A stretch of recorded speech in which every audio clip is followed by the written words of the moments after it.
You mentioned in your dialogue a lot about non-dual teaching. What drove you specifically towards non-dualism rather than one of the other systems, such as dualism or pluralism?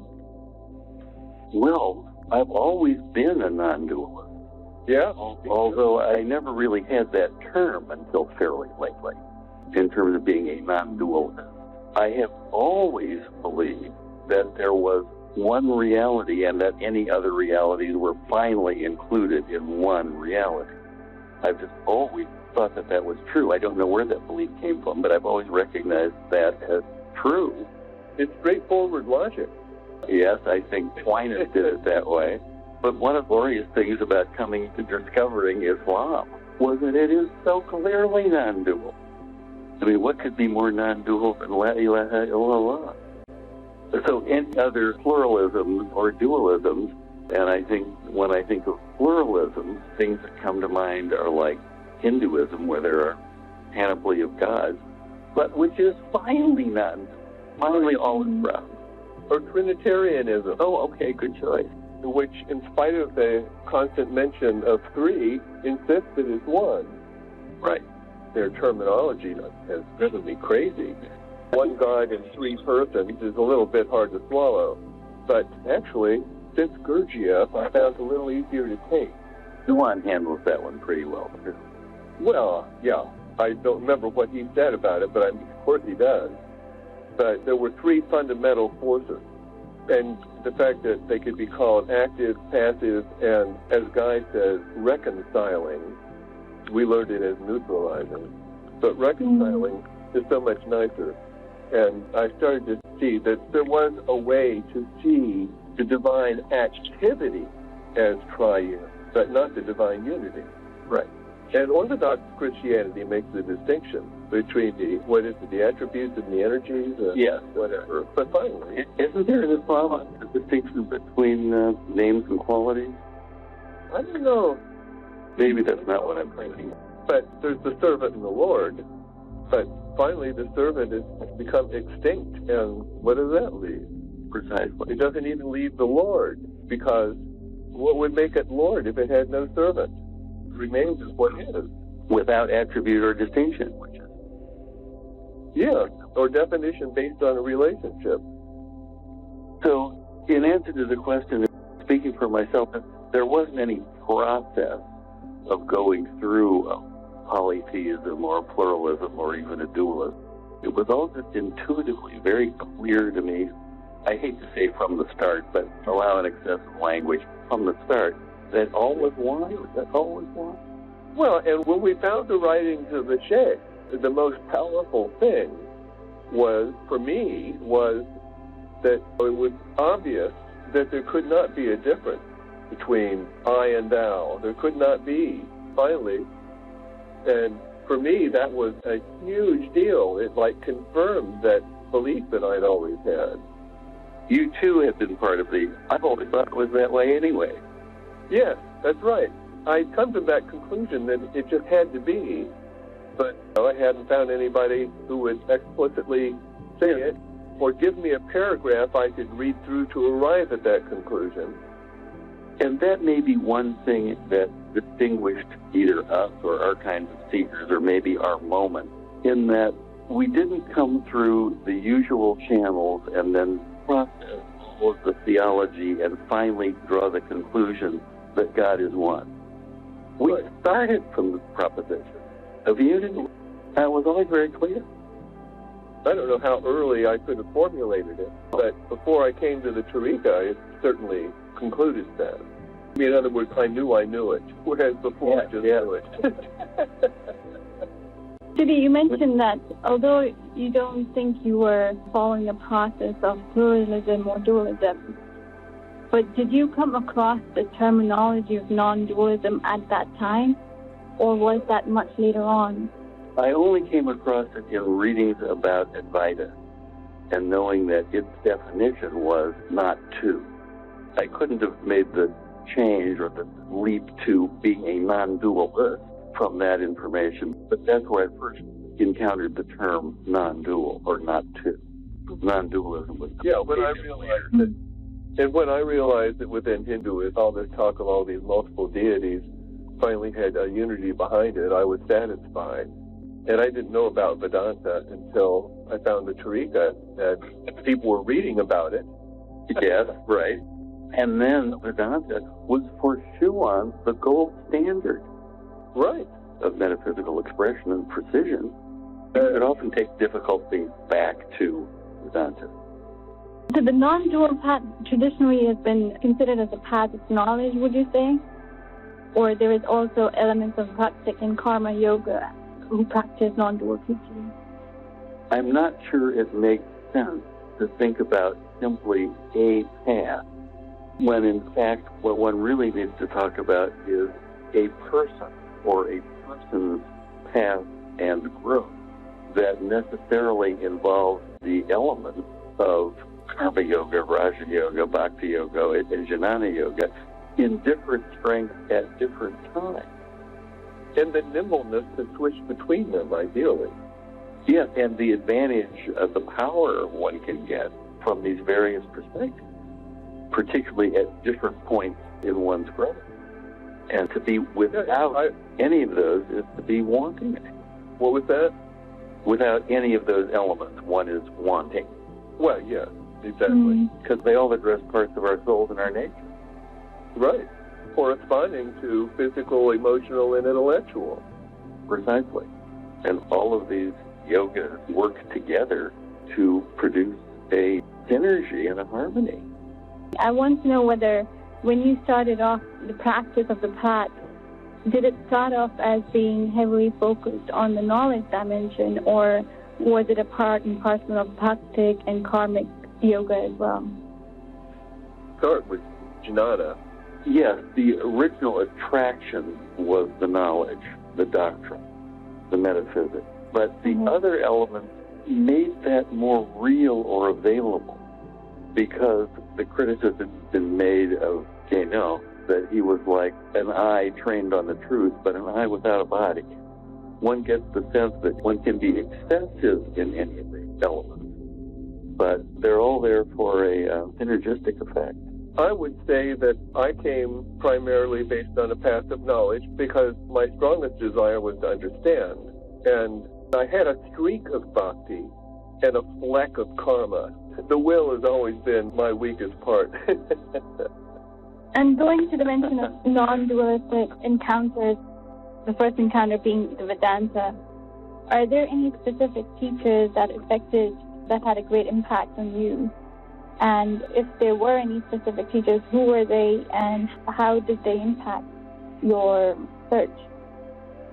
Well, when I think about my earliest life and spiritual part of it, it was that quest for knowledge and that sense that things really did make sense. And the people who helped with that were people like Non-One. And I kind of wish I'd found Krishnamurti earlier. Yes, I understand. He would not have solved our problems. He would not have helped us in our quest to find something particular. But he's got a lot of good stuff. What was it about Alan Watts that particularly had an effect? Well, it was different from the usual kind of Midwestern spiritual teaching and dialogue one found. So it was attractive because it was exotic. I mean, he wrote, after all, that great book is The Way of Zen.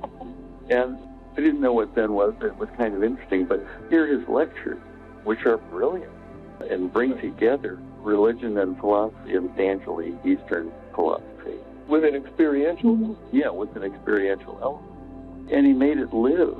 It wasn't just doctrine. It was a teaching and a doctrine and a method that was alive and applied to me.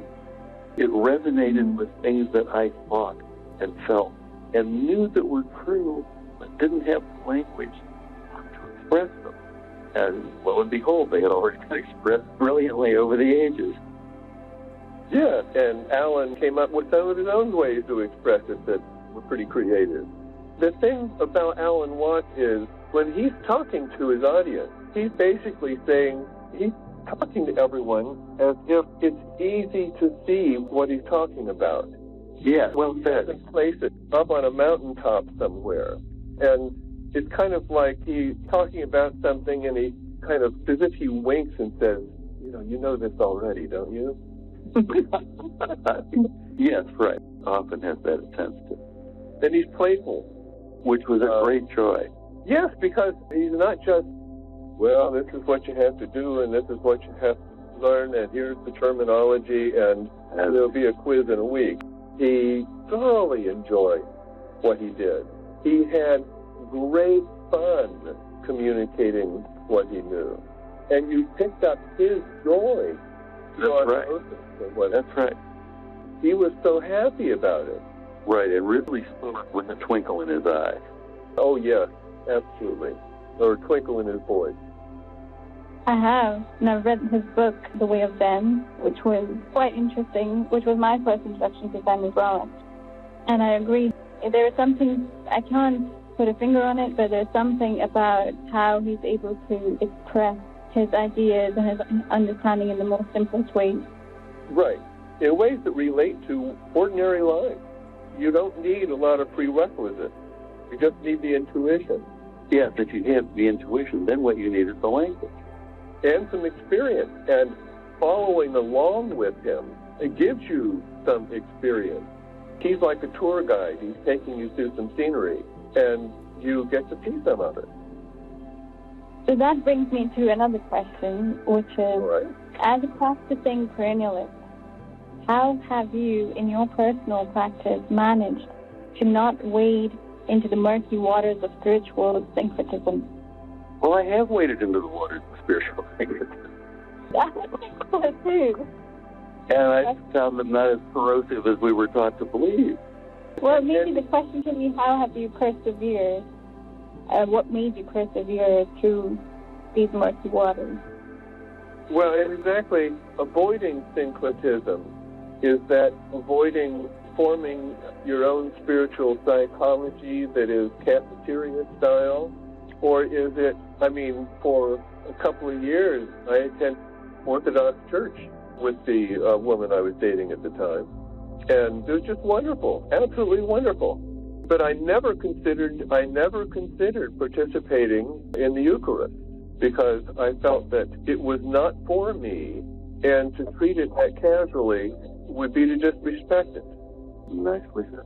And also that if I did, and then somebody found out I was a Muslim, they would have no way to understand it. No, they would. It would undermine two religions to have somebody find that out. Right, and it would be good for neither of them. It would hurt both of them. Exactly, it would. They have a right to their separate forms. Right, and it nourishes them. And not only that, it's more often than not true. But there are two other things. It's good to stress not wandering off into the wilderness. And your point about knowing not to take the Eucharist is certainly well taken. But on the other side of the question, there are two other things. One is that finally, and if there's anything that we've learned in esotericism and the transcendent unity of religion, is that further you get into these things, the less separation there is. Right. And not only that, but it's so easy to stay within one system and try to make pronouncements about what's wrong for other people. And I think that's a slippery slope and one that I try to stay away from. Now, I think it would have been possible for me to participate in the entire liturgy if I were sure that I had the proper sense of awe for what it was. And I don't think it would have hurt me. No, I believe that's true. But at the level of form, there are certain rights, and it just didn't. Well, there's also the sense that when you're confronted with the possibility of participating in these things, if you don't really know them, and you don't really understand them, at least to the point of being comfortable with them, then it's a kind of game which you sort of instinctively know not to play, just pretending. And I didn't feel like I needed it because I had my own sacrament. But I tell you, I still love the Orthodox liturgy. It's beautiful. I saw it as recently as 10 days ago. I went to the Orthodox service with Brother James. That's right. And that's Antiochian, which is a particularly beautiful rite. I thought it was beautiful. And at no point did I feel like participating in it. No, I would sing and do the responses. We had a little book that you could follow, and I was happy to participate on that level. And it felt really good to be able to have some of those words come out of my mouth in the right context. But you don't have to be a Christian to sit there and appreciate it. Sing the songs, and they're happy to have anybody walk in off the street and do that. Yes, well, it's beautiful. They're happy to walk in off the street and do that. This brings me on to another interesting question, which is, in our last interview, we mentioned having more sources available to the seekers than there were at the time when you were searching. And so if you had to do it all over again, do you still see yourself ending up with Islam and the Mariamia Tariqa? Or would your choices be different if you had to repeat it all over again? Well, that's kind of an impossible question because I can't say what I would do then knowing what I know now. But I will say it's evident that we've gotten a lot out of the Tariqa Mariamia. It's been at home for a long time and it has served us well. You can't look back and say we made the wrong choice. We made the right choice. And here we are now, and I can't be anything other than grateful to God for everything, and Tariqa Mariamia is certainly part of that. Right. We could have been in great shape having followed a different fork in the road, but, well, that was one of the so attractive things about the Tariqa, is that when it came to other possible choices, we didn't have to avert our eyes. Yes. We were encouraged to read other traditions. Ramana Maharshi. Right. And some Buddhist stuff and some Hindu stuff. And our great Sheikh wrote about all those things and obviously loved them. Well, I think there's a mention where he says if he could become a Hindu, he would. He could, for two reasons, according to what he was saying when we came along. One is that his trip to India was thwarted by the war. And the other is what he said later, that it was almost impossible for a non-Indian to truly be a Hindu. Because of the caste. Well, not just because of the caste, because the cultural, what I want to say, the mentality that one learns growing up in that context, which makes it more likely to be assimilated. But yet, he did acknowledge the possibility of exceptions. Right, and had some in his community. But also look at the world that Chuan lived in. In Europe in the 20s and 30s, there were a few books available about Hindu teaching and yoga, but not that much about Sufism. Right. That was one of the few benefits of colonialism, that the academics turned their attention to the religions they found in the British colonies. And I would imagine some other people besides the British did that. So translations of Hindu scripture and teachings appeared relatively early on, and some Buddhist. And I kind of have this is just a hunch that I have, that Islam was slow to come along because it was historically in tension with Christianity. Say that again. Historically, there was tension between Islam and Christianity because they had existed on the same soil and the boundaries had moved. And Christians felt the Ottoman Empire was a threat, spiritually a threat. There's a profound anti-Muslim bias that took hold in Europe as the missionaries found their way into the Muslim lands. And in India, they could say, oh, these people, they're still polytheists, and maybe we can help them. But Islam was really impervious for the most part because they had a scripture, they had the one God, they knew about Jesus, and it just seemed, I think, really pernicious to a lot of the Christians that they could acknowledge so much but still not see the truth and not be saved. But anyway, that's a little bit of a sideline. You spoke of being apprehensive about the separation of sexes, and this is referring to the last interview when we were talking about segregation between women and men. And the question is, did you ever breach this topic with Sheikh Isa or Dr. Nasser, or would you ever consider changing this in the future? I think I did have some conversation with Dr. Nasser about it, and he simply left it to, well, whether this is traditional. And we being more modern Westerners, for us, this separation was unusual. So when we found the Tariqa, it was simply, Danner just explained that this was traditional and it didn't mean any disrespect and only on the formal level and that kind of thing. Yeah, I guess I tended to think that was right until I got into the Islamic world, where it really did seem disrespectful. And that makes me sort of recoil from it and think that, there are a lot of things like that maybe have passed their good days. Yes, their expiration date. No longer fresh. Served a purpose at a particular time and moment in culture. Well, and given the cultural consideration, I don't think Islam could have taken hold without recognizing the division that was already there. Yeah. I mean, I think revelation, it fits into the mold of receptacle. Yeah, to every people we have a messenger, and they have to understand Right. that, so it can't be alien. Right. I don't mean to speak for God here, but that's how it seems. Yes. And as far as in the Tariqa, I came to terms with it, never all the way, but pretty much. I conceded it, saying, well, if the women don't mind, then I guess it's all right. But I didn't actually ask any women whether or not they mind. That they went along with it in order to be in the Tariqa, and I accept the bifurcation of the sexes in order to be in the Tariqa, in order to be in Islam. But, so, would you ever consider changing this in the future? Yes, I think. That question is not mine. Yes, I have changed some of these. I have appointed a female functionary, and I would expect in a group that has no functionaries other than she would lead the prayers. I think that's her job. I remember first praying behind a woman. She wasn't leading the prayer, but I thought, this was in Mecca, but I thought, no, this doesn't seem wrong to me. And the cultural norms that men are in command or are leaders are no longer as important as they were. Right. They're not as apparently true they might have seemed at other times. Or certainly as useful. And now they are not only not useful, they may be counterproductive. That's right.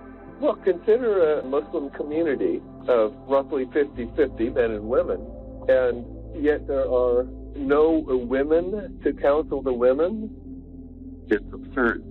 Not even a female imam. Yes, that's right. The only formal title a woman could carry was sheikh, or sheikha. Right, that was only in a rarefied atmosphere. But yes, your point is well taken.